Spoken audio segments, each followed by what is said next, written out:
Fort Horsted, a name that echoes through the annals of history, a name that conjures images of an impenetrable fortress, standing tall and defiant against the ravages of time. Even the name sends chills down your spine. It's not just a place, it's a feeling, a creeping sense of unease that wraps around you like the mist that perpetually shrouds its walls.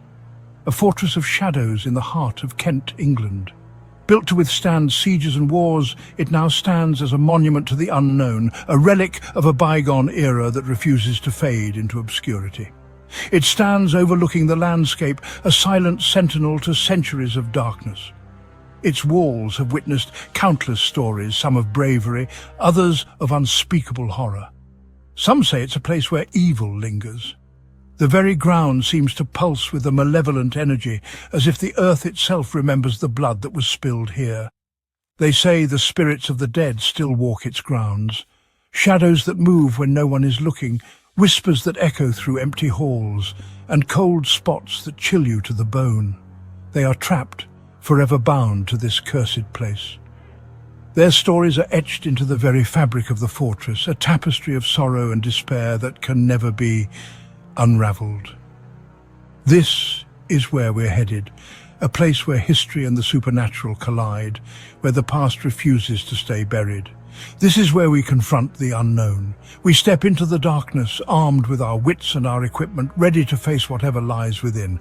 I've investigated the paranormal for years. I've walked through haunted houses, explored abandoned asylums, and delved into the mysteries of the unknown. I've seen things that would make most people run in terror, apparitions, disembodied voices, and objects moving on their own. But nothing has prepared me for what I feel here.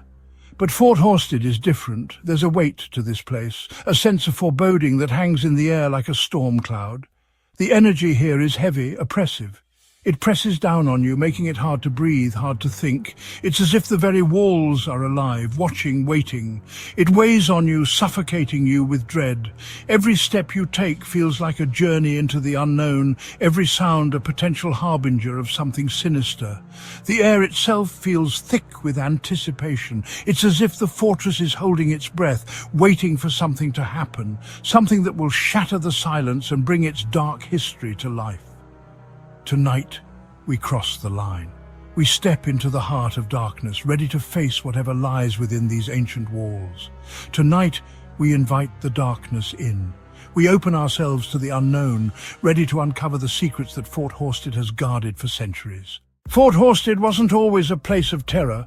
In fact, it was once a beacon of hope and strength, a testament to human ingenuity and resilience.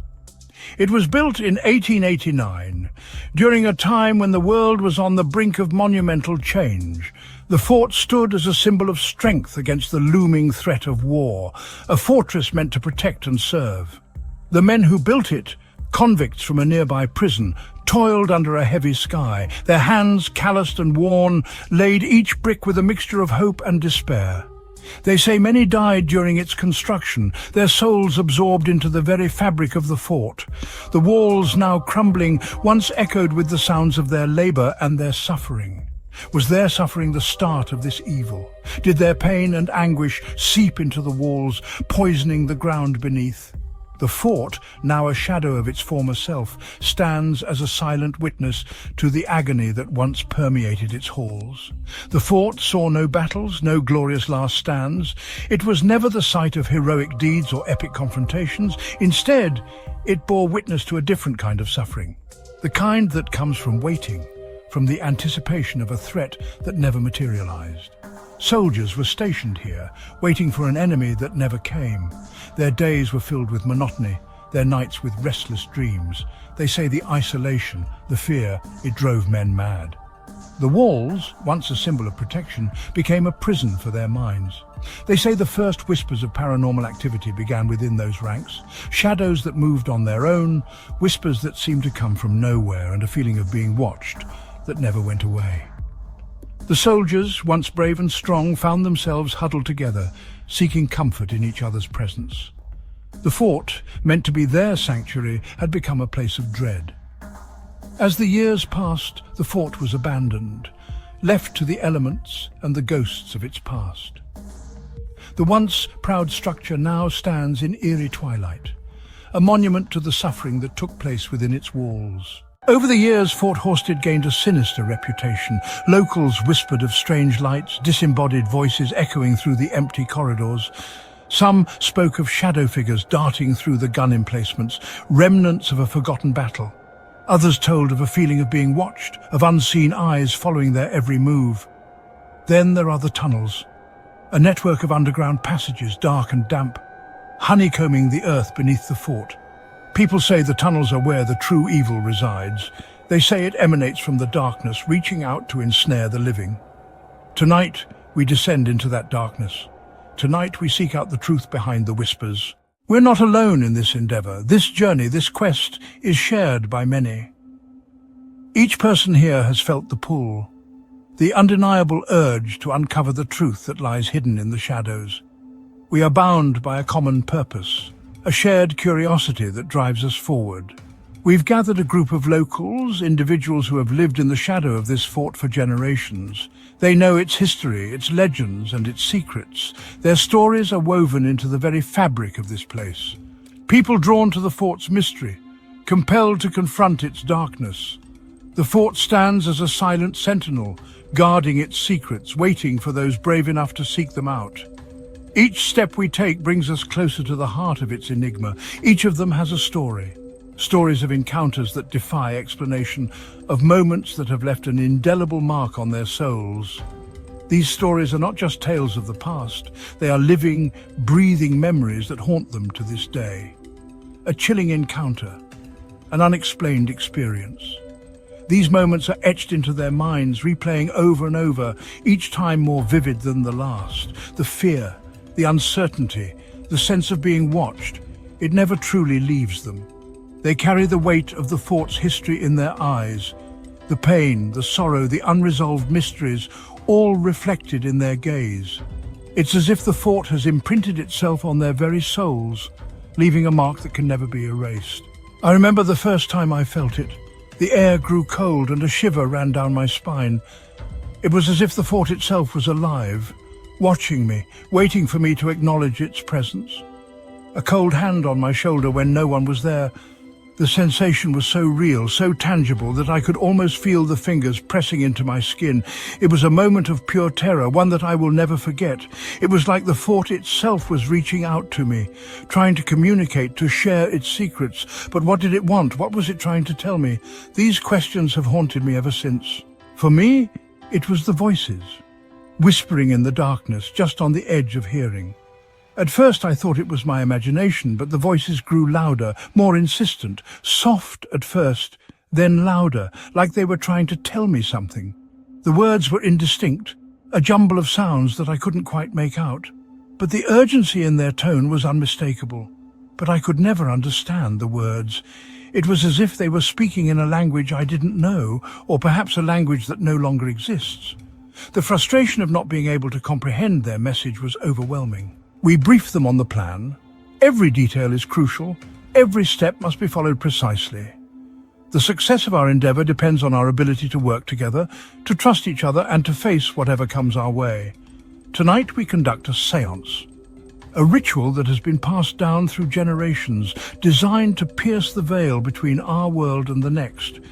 We hope to make contact, to communicate with the spirits that dwell within the fort, a ritual passed down through generations, designed to pierce the veil between our world and the next. The candles, the incantations, the symbols, all are part of a tradition that stretches back centuries. The energy in the room is electric. Every flicker of the candlelight, every shadow that dances on the walls adds to the sense of anticipation. We are on the brink of something extraordinary. A mixture of fear and anticipation hangs heavy in the air. We are ready. We are waiting. The moment of truth is upon us, and we can only hope that we are prepared for what lies ahead. The fort's secrets are within our grasp, and tonight we will uncover them. We choose our location carefully, the heart of the fort, where the energy is strongest. We arrange ourselves in a circle, our hands resting on an old wooden table. The air grows cold, sending shivers down my spine. The lights are dim, casting long dancing shadows across the walls. The only sound is our breathing, shallow and ragged. We join hands, completing the circle, We are linked now, our energies entwined. The air crackles with anticipation. It's time. The séance begins with a chant. Ancient words, heavy with power, vibrating through the room. The energy intensifies, pressing down on us like a physical weight. Then it happens. The table shudders, once, then again. It's moving. An unseen force is trying to communicate. We pepper the darkness with questions. Who are you? What do you want? The responses come in knocks. 1 for yes, 2 for no. A cold dread creeps into my heart. We are not alone. A bone-chilling cold that seems to seep into your very bones. Then we hear it, a whisper, soft at first, then growing louder. It's coming from the darkness, from the very air around us.